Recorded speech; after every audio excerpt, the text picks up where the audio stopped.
Hello, my name is Lynda Brown, and welcome to Meet the Candidates.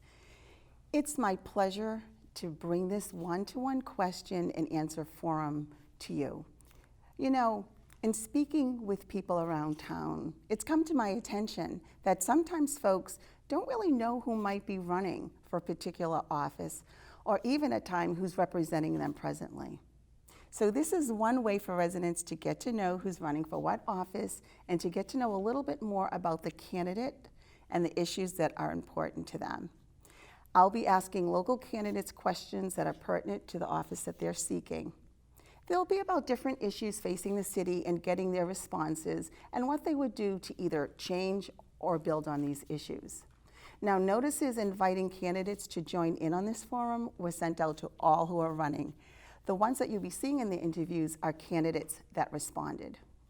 However, before I start, I'd like to take this opportunity to say a big thank you to HC Media for opening their studio to me, along with the help of their wonderful staff and equipment.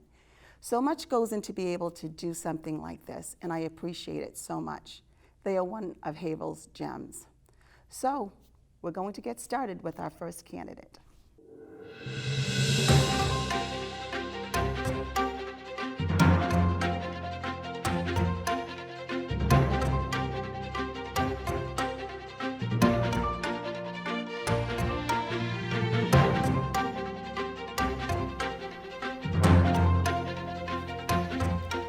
I'm here with Bill Macek, Councilor Bill Macek. How are you, Bill? I'm very good, Lynda. Thank you for this opportunity. Thank you so much for honestly taking this opportunity, because it's, you sometimes you just never know what you're going to be getting into, right? But I promise, I'm nice. You know that I'm nice. I'm not worried. I'm You're not worried.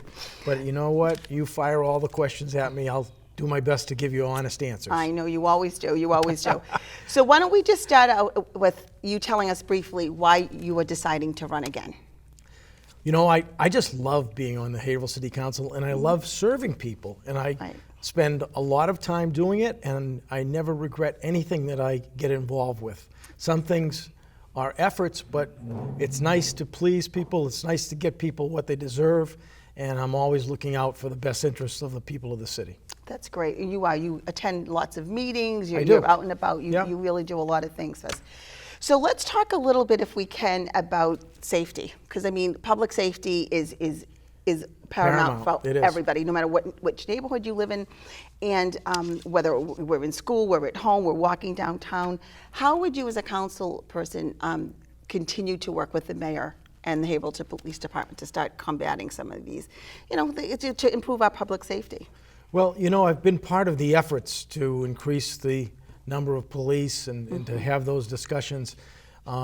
We need to have the best public safety we can provide. I won't even say afford. I think we could probably spend a little more in that department with the funds that are coming in.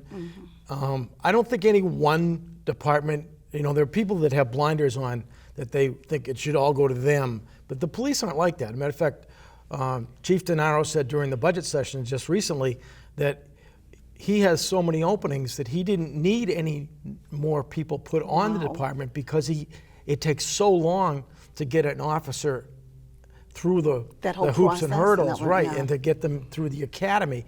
And you have to get a list from the state, and you have to pick from that list and interview. So, I mean, there's a long process. It's not like just putting a help wanted ad in the paper, as some New Hampshire communities can do. But Haverhill, we have, the requirements, and he said that, he will work to fill all the positions he can with people that qualify for the job. Let's hope that can be. And so we need to increase that. But the other thing is that technology has been a friend to the Haverhill Police Department, and I would say that we can spend more money also in state-of-the-art technology, such as cameras. And those cameras, the officers can, in the cruiser, they can go to different cameras. Like, we just put two at the suggestion of Councilor Barrett on the as part of the special permit for the cannabis shop on River Street that will look down the two side streets, because the neighbors were concerned about activity on their streets currently.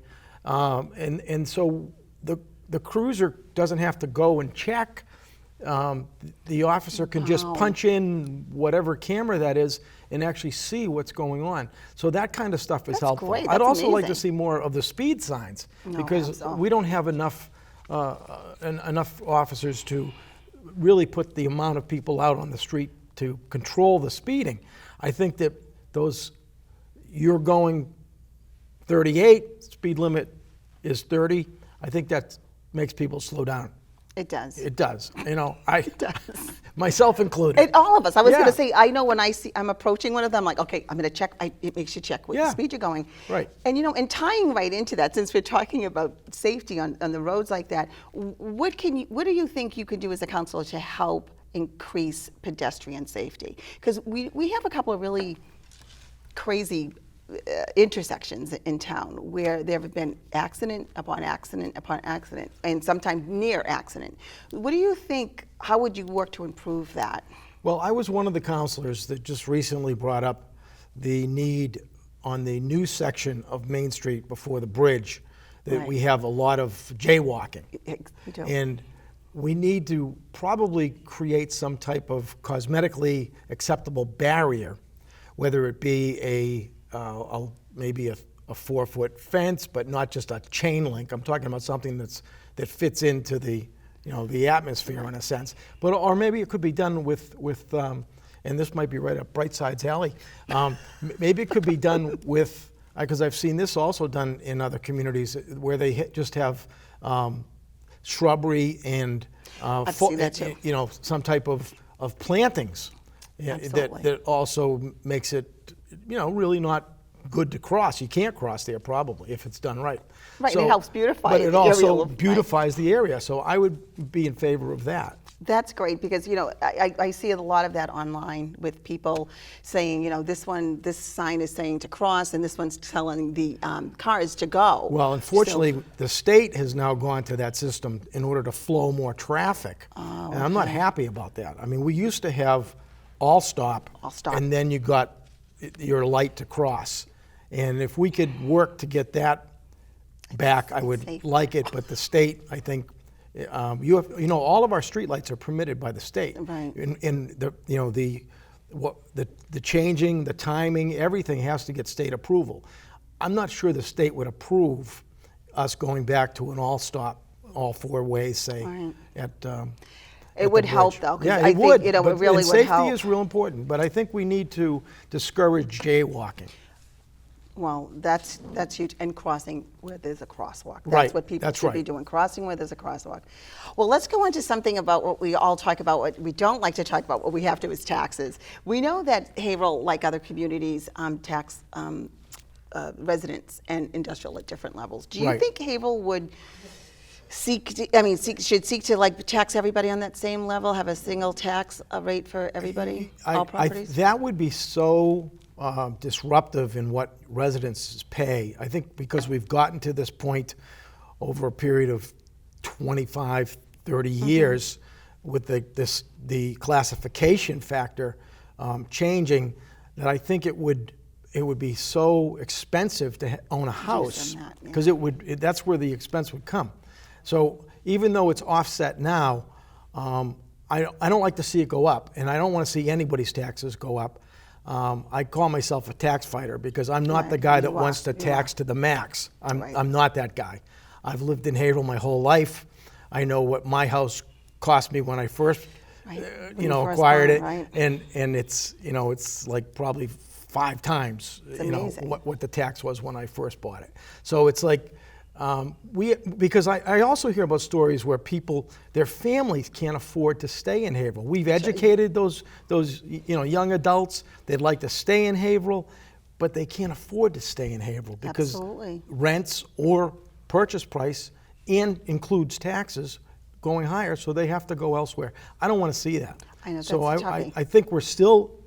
I'll say we're still a bargain compared to a lot of the communities We around are, us, we are, but I right. don't want to catch up to them. Right. That's a tough one when you see when people get making decisions. Do I pay Right. rent? Do I buy food? It's a So balancing forth. act, but at the same time, I don't want to have our budget not include enough money to provide quality of life Absolutely. in all It's huge. categories. It's huge. Public safety, education, right down the line. Our DPW needs to be rebuilt. It's been cut too small.